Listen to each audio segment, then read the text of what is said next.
Hello, world! I'm Chris Pirillo, dressed up as Magneto in an undisclosed location. Here, if I stand like this, I look better.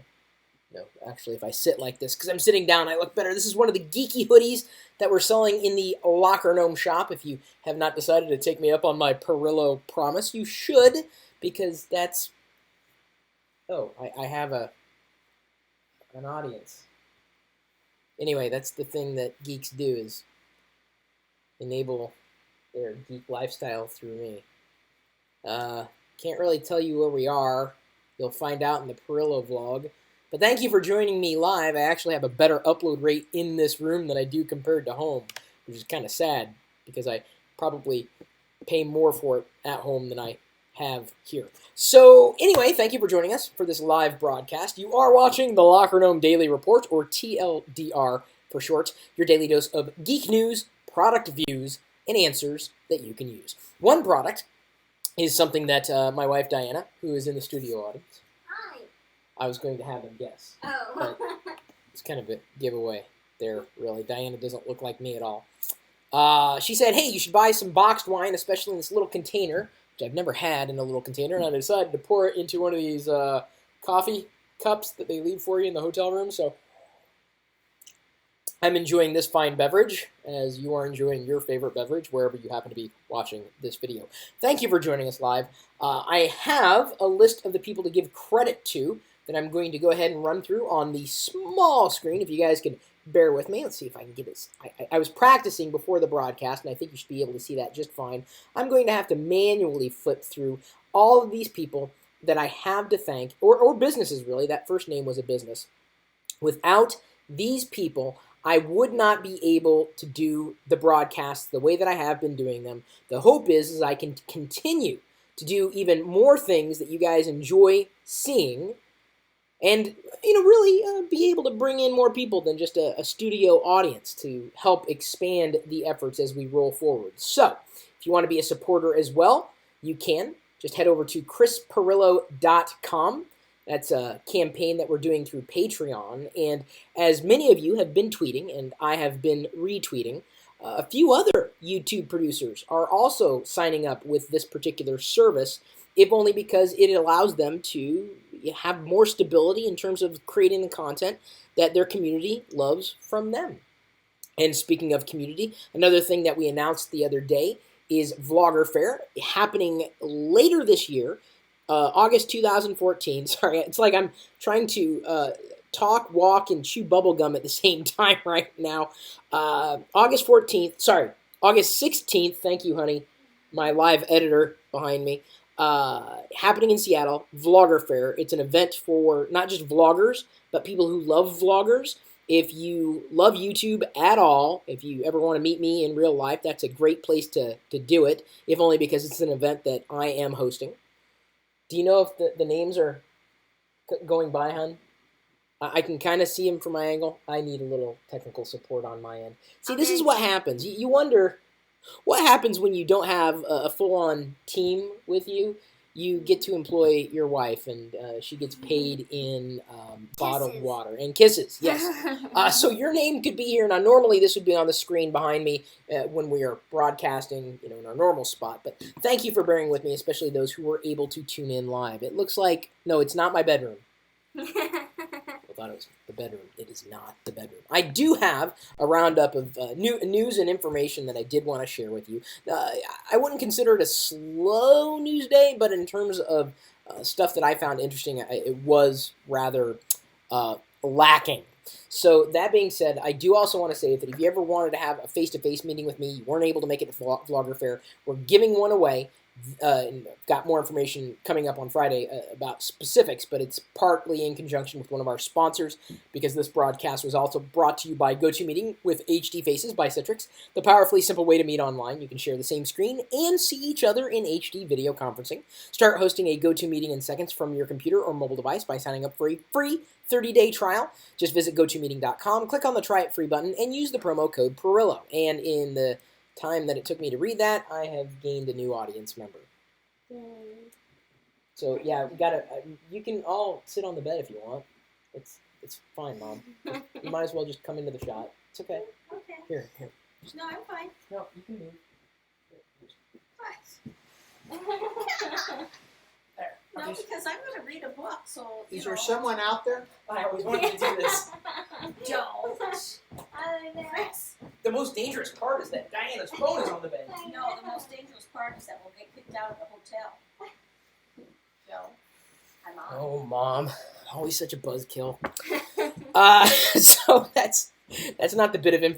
You guys want to know what happens on a slow news day? This. By the time that the vlog, by the way, is uploaded, we'll have returned home. One of the most interesting bits of news. Oh, hang on. I gotta catch my breath. I was jumping a little too hard. Yeah, I'm fine. iPhone. The iPhone, this little device, saved a soldier's life. Wow. And I don't mean in a way that you would expect him to have been saved.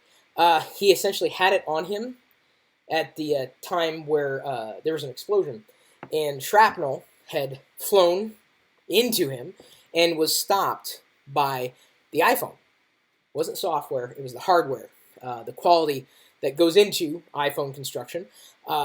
He could have been saved by any smartphone potentially. Certainly, it would be better for shrapnel to hit a smartphone than it would to hit your body directly. So he is thanking Steve Jobs, even though Steve Jobs is no longer around, for having created the iPhone, but may have just saved his life. This link, by the way, this story is in the video's description if you want to know more information about that. Honey, weren't you going to be doing something too? It was? I thought you were. Um. Maybe not. Okay. Well, I think we. Oh, you were gonna read. Yeah. You were gonna read the thing that I read. I apologize for that. The second story that I think I stole my own scene. No, you stole hers. Well, I didn't mean to. Did you? Do you want to read from the bottle? Sure.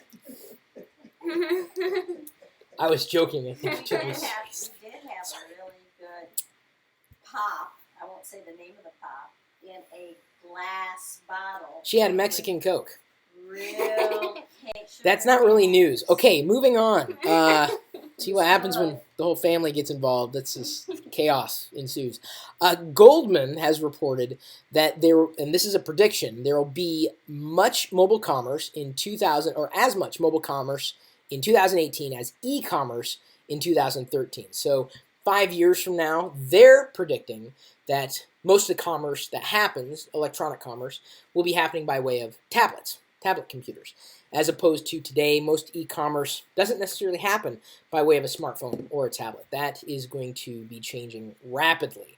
Within 5 years, I would say that's a pretty dramatic shift in terms of the way that we're used to buying things over the internet, e-commerce.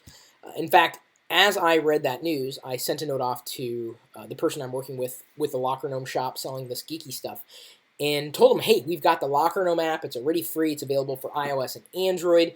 We can load products directly into the LockerGnome app. So if you have not downloaded the LockerGnome app for free already, you should, because we send out push notifications to this app pretty much daily when we upload a new video. We'll soon be populating it with store items. I have no idea what it's going to look like yet in terms of the store population, but you'd be able to get things through the LockerGnome app directly. And so we've already got our foot in the door for e-commerce on a mobile platform. Whether or not people will use it, well, I think we have 38,000 people who have opted into using the LockerGnome app for push notifications, and we really, really appreciate those of you who are. Checking in on the live stream, making sure everything... Oh, yeah, 40-year-old jumping on the bed. Nice. Thank you, Chris Eldridge. I'm glad that came through with frame rates and everything. Another bit of news that came across the desk, and I don't know... When I say desk, I was sitting right here at this desk when I found the story, so that wasn't just a figure of speech. Twitter is testing click-to-call buttons, which would allow mobile users to connect with advertisers directly, call them directly. I'm generally not a fan of using the phone to communicate with people. However, there are a lot of folks out there who use the internet and still expect to use the phone to connect with other people, namely my parents. They think it would be easier to call someone then my dad he's a walking Google query. Every time we drive by something, I wonder what that is. Well, I wonder that lake. It's got to have a name. That lake's got to have a name. And I'm thinking, well, is too bad there's just not something that you could use to explain to you what was there where you happen to be. Oh, he's never going to stop asking those questions, and he's probably also not going to stop calling people, or unless you have. Oh, Mom definitely calls people. I'm a fan of just, talking with people and communicating with businesses online. In fact, I get frustrated when I have to actually call to get something done that I know could be done much more effectively online. Apart from, something that I know would be easier to communicate with someone in real time. Sometimes I would opt for an online chat to be able to write out a problem. Other times it would likely be quicker to call someone, but not always the most convenient. The value of Twitter adding this is that they're showing that they have a value in the ad marketplace, being able to not just sell the audience, but really sell Twitter's reach. I don't know how effective it's going to be necessarily. I would certainly hope that Twitter would not pull a Facebook and change things so dramatically that it could potentially hurt organic engagement, but I don't think that by adding custom buttons with custom phone numbers to better track and measure the effectiveness of ads, I don't think is going to hurt at all. I can't remember seeing a targeted ad that I didn't like. And so when ads are more targeted, hyper-local, really suited for your profile, your social profile, whatever it happens to be, who you are, I think the more targeted those things are, that the happier everybody is in the chain. Not just the advertiser, but the platform, running the ad, as well as the person who's watching the ad. I don't mind ads. I really don't. And I don't want to go into this because we spent like an hour on it with the live stream this weekend I did with Barnacle Nerdgasm. And based on the success of that live stream, we'll probably be doing one other live stream at my house with Barnacle's Nerdgasm within the next couple of weeks. Stay tuned for that. This coming weekend, I'm going to be doing a Google Plus Hangout with some of you. If you want to do a Google Plus Hangout with me, you can. Patrons have an opportunity to do just that. We've got a certain level where you can basically have an opportunity to hang out with me once a month, and we'll be doing that this weekend if you are at that level. Hey, here's the thing. I give everybody an opportunity to be a patron. I give everybody an opportunity to watch a live stream, whether it's happening live or whether it's been recorded, broadcast, and is available for you to watch after it's live. I'm giving everybody a chance, and so I find it very difficult that anybody would ever find fault in that. When hopefully you appreciate the stuff that I do, even if it's jumping on the bed or talking about news stories that I found interesting in relation to the world of geekery. A mother has sued Google over kids' apps after her 5-year-old son bought $65 worth of virtual currency. The thing that it doesn't shock me that the mom would be suing Google. Google's got deep pockets. Google probably could have and should have done a better job in terms of locking down accounts. I think Amazon does the best job in terms of mobile marketplaces, tablets, and kids. They've got, Free Play? That's what it's called? Yeah. Amazon Free Play. Fantastic idea, fantastic service. Google has nothing like it. Apple definitely has nothing like it. I would like to see them move that direction. Google, with Android tablets, at least with 4.3 and higher, you've got the user accounts enabled, which is very, very nice. But I think Amazon takes it a step further. What I would love to see come out of this, and I know it won't, inevitably, is basically Google not taking in-app purchasing. That's not going to happen. In-app purchasing, for better or for worse, is going to be the way of the future for mobile developers to generate revenue from their stuff. I'm not a fan, generally speaking. If I see a banner ad in a game that I'm playing or a social app that I'm using to communicate with other people, I'll pay 99 cents to upgrade. I'm like, okay, get rid of the ad. Not a big deal. If it's on content, it doesn't bother me as much. I'll read a web page with a banner or text ads or whatever. It just doesn't bother me as much when it comes to content, taking in content. And maybe it's because I've been used to it. I grew up, listening to radio, television, and seeing ads, newspapers, ads, web pages, ads. I think it's the more interactive a product is, the less happy I am about having ads in the product. Does that make sense? And I don't mean interacting like in terms of what we're doing right now. I consider this broadcast in the realm of content. I've yet to meet someone who has been a fan of in-app purchases. I had a game that I just deleted last night, as a matter of fact, before I have a chance to do my what's on my iOS device, which I will be doing for patrons first. I'll be uploading it for everybody to see as soon as we hit 500 patrons, which will, hopefully, knock on wood, be real soon. We're right around 450. Lost a couple the other day, or yesterday, and then gained a couple, so we really balanced out there, and I'm happy to see that. We're still kind of growing, shrinking, but hopefully have not met the top level of where, we are with that. I would hope that you watching value me more than the cup of your average beverage. I deleted the app because, one, it hadn't been updated in at least 2 years. It was Circus Atari. I loved the Circus Atari game when it started on iOS. It was just, a fun little bouncer, tilt, phone side to side. It was like Doodle Jump, really, with a Circus Atari spin. And I liked it.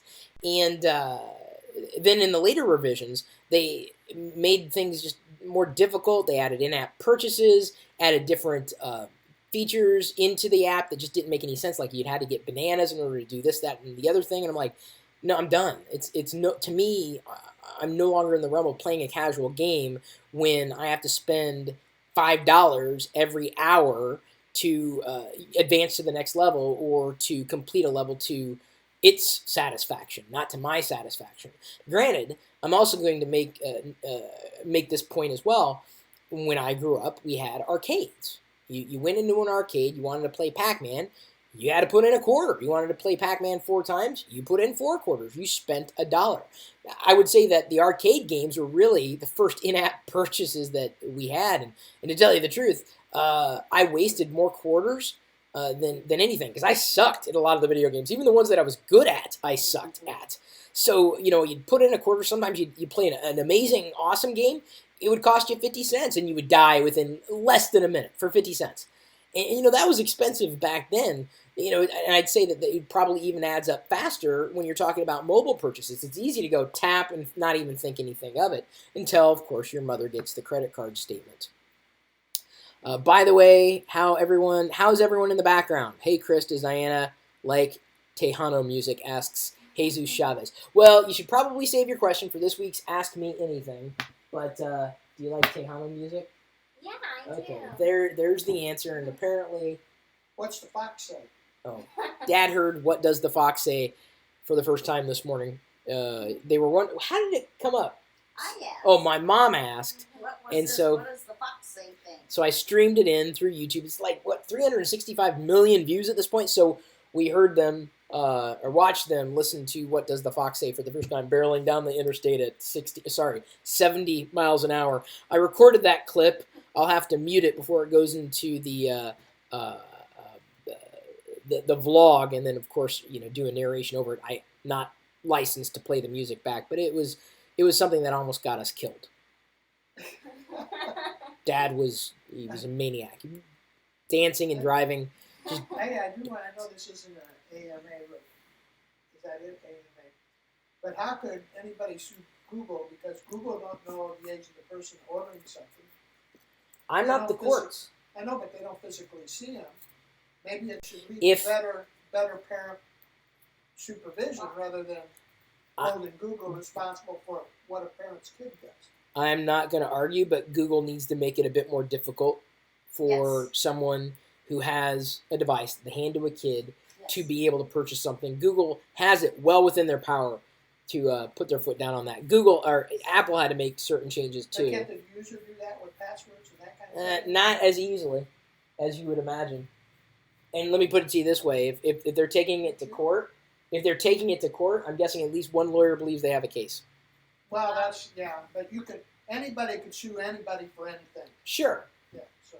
But I know that Amazon makes it easier to manage kids on a general tablet through their service. Mom does with Ben's kids. With the iPad, I just take out my password. I sign out of my Apple account, So if they purchase anything, they'd have to have my Apple ID to purchase something. Yeah, that's what I was. So I'm not sure. I hope. I don't know. Maybe when they bought stuff, I don't know. There, I didn't realize that you were out of frame. It's okay. I'm not going to rebroadcast. I don't need to be in frame, so. Yeah, but we just saw your arm, and it was just awkward. It's like you had this disembodied arm. What, do you have another question? Oh, no, he's just moving his arm. Now, speaking of... Are you done? Well, you know, I don't know. Yes, I am. Speaking of apps and in-app purchases and this type of discussion, Google Drive, or also known as Google Docs, pretty much my default office suite for spreadsheets, presentations, what I showed you earlier with the Patreon credits, that's Google Presentation, and Sheets, I'm sorry, Documents, Spreadsheets, Presentations. I use Google Drive. Today, Google Drive is getting add-in support. So if you like, the basics of Google Docs, but you wish it had something more, now app developers will be able to extend Google Docs and Google Drive through apps. Much like you can install an extension in Google Chrome, you can now install an extension, so to speak, within Google Drive, also known as Google Docs, or formerly known, as Google Docs. They're really going with the Google Drive metaphor at this stage, and I've got Google Docs on the brain. Tesla, and by the way, I think that's an interesting announcement. As I said, that's my default editing suite.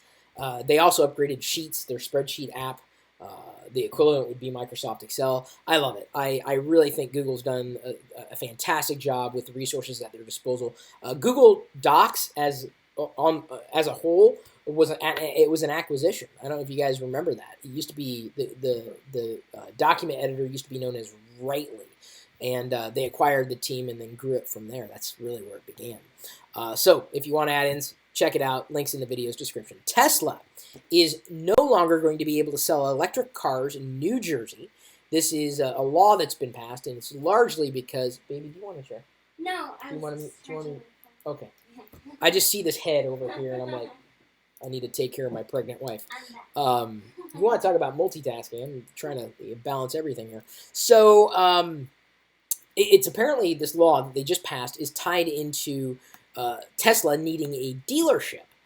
And I think more than anything, someone's got a very powerful lobby in New Jersey, and I think this is BS. Dealerships, I think, used to have a time, or there used to be a time where they were absolutely necessary, but I don't think we're there anymore at all. At all. I think dealerships are outmoded. I think they're out-intelligenced, and I think they're the next dinosaur to die. I would have appreciated. Hang on, Dad. I know where you're going with this, and I'm gonna turn the chair over to you in just a second. Just zip it. Zip. Zip. I'm squishing your head. So anyway, I'm going to turn it over to my dad with his story of a recent car purchase, and I thought it would be relevant to bring up. However, that being said, I would like to, at one point, and hopefully the next couple of years, not have to go through a dealership to get a car and get a good deal on the loan. I happen to be someone who leases vehicles and have unfortunately had to go through dealerships in the past. I would hope that Tesla is able to look past this, and New Jersey looks like an even bigger set of fools than they are. Not to offend anybody in New Jersey. Isn't Dave DeFranco in New Jersey? Yeah. He's the exception to the rule. Well, you know who else is from New Jersey?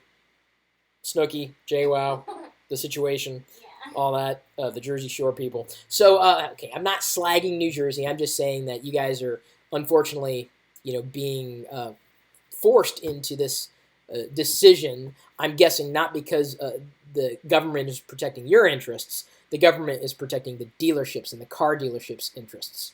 That's just my perspective. That's my opinion. Dad, why don't you tell them how you outwitted the car dealers? Yeah, I'm gonna let you sit right here. You get to sit in the chair of trust. Okay. Why are you bringing the guest? Well, these are my notes, and it won't take me long. Let me just review my notes here. Okay, hang on. I need a refill. All right, here's what happened. For the last year, we drove out. the microphone is not that sensitive. That you can just talk, just like you're talking to a person sitting right there. All right. I'm just trying to save you because they're going ha. Well, if I get too loud, just turn your volume down. So. All right. So anyway, a year ago when we came out here, that didn't help, did it? My sister and my brother-in-law came with us to go to the first VloggerFair, and we're going to be at VloggerFair too. But we rented a van, and ever since we rented that van, I wanted one of those vans. Okay. And if you want to go see it, you can go to joepirillo.com, and that'll take you to my YouTube channel, and then you can watch my purchase of my van that I call the Galileo, because I call the motorhome the Enterprise, and so my van is the shuttlecraft Galileo. It happens to be a Chrysler Town and Country. But the interesting part, Chris was mentioning about car dealers going to be like the dinosaurs. I kind of tend to agree with him because I'm kind of a dinosaur. So when I'm out looking for it, I would go into the dealer, and the first thing I do is I ask for a fellow veteran to help out the veterans. And so they connected me up with a veteran, and I was talking with him, and I told him what I wanted on my van. So he goes through his list, and he says, well, I don't have any. And while he's looking in his list, I got on my pocket computer, and I Googled their site, and I went on their site, and I was searching just like he did. Well, I found the exact van I wanted. And it had in fact, it had more of the things than I wanted, but I was glad I got all the other things. So I sat there and found it, and he said, well, I can't find your van. I says, how about this one? And I showed him what I had found. Oh, he says, well, wait a minute, let me get that number. So he got the number off, went to his site, found that specific van. He says, oh yeah. He says, I didn't notice it because it's in transit. I said, well, I don't need my van tomorrow, so that's fine with me. And I says, I get all this equipment for it because it had this price with really reduced price. And I says, now the van, this price, I get all this equipment. And he says, yes. And I said, well, that's the van I wanted. So I, in essence, really ordered my own van. Just happened that it was nice to sit there and talk to a salesperson that could answer my more specific questions. But I, in essence, ordered my own van, my Chrysler Town and Country 2014, over the internet in a way. So this dinosaur used my phone. But Okay, Wait a minute, but I have a butt. wait. What's your butt? My butt is really kind of big, but that's beside the point. uh-oh. Maybe I'm in trouble. The butt that I have is still doesn't sound right. Okay, the butt that I have is, what did they say to you when they realized what you did? Oh, they were very, I'm going to say what I think you are asking. Yeah. They were very surprised that a dinosaur like me could find everything on the phone, and they were very impressed because what I did while he was talking, because I'm an interrupter. And the reason I interrupt a lot is because otherwise I forget. If I don't have a pen and paper to write something down, that's why I carry my notes with me.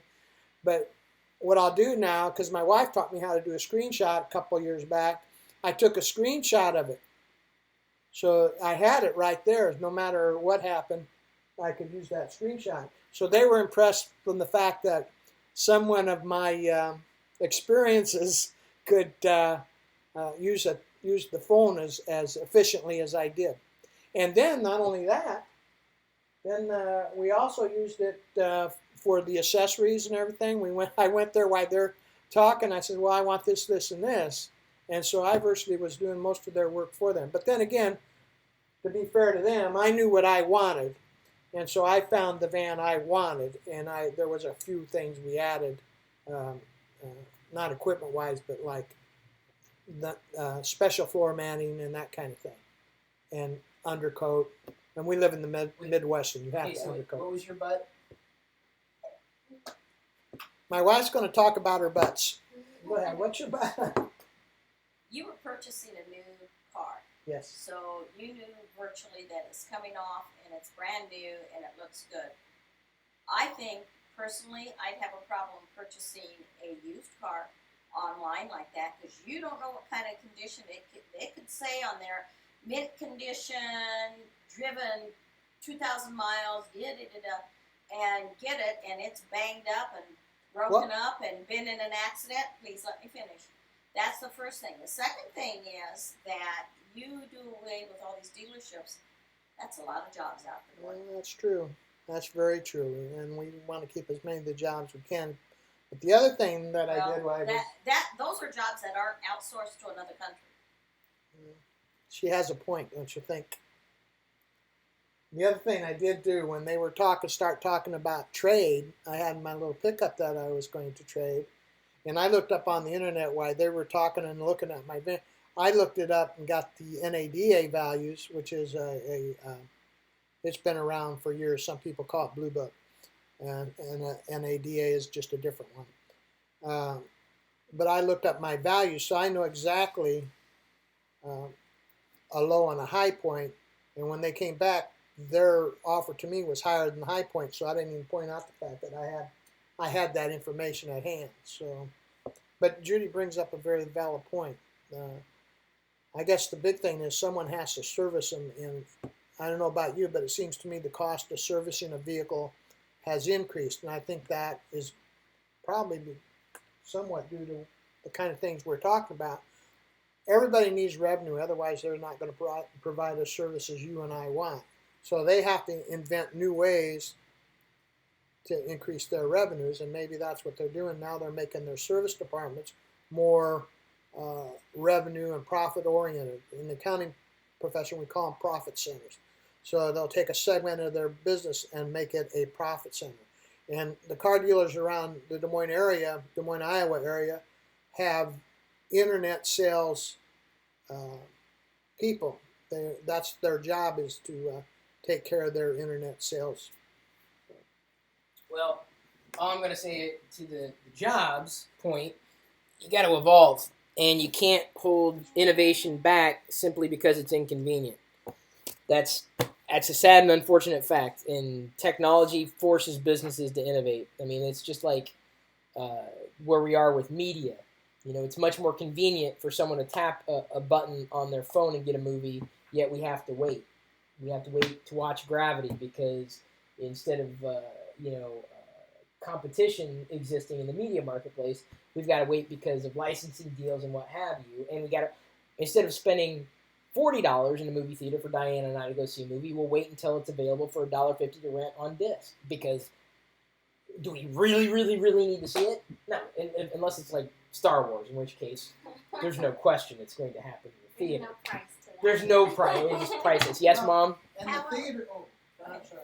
And the theater's looking for ways to reinvent themselves right. too, because they have packages. They'll sell you like a carton that you can refill your popcorn.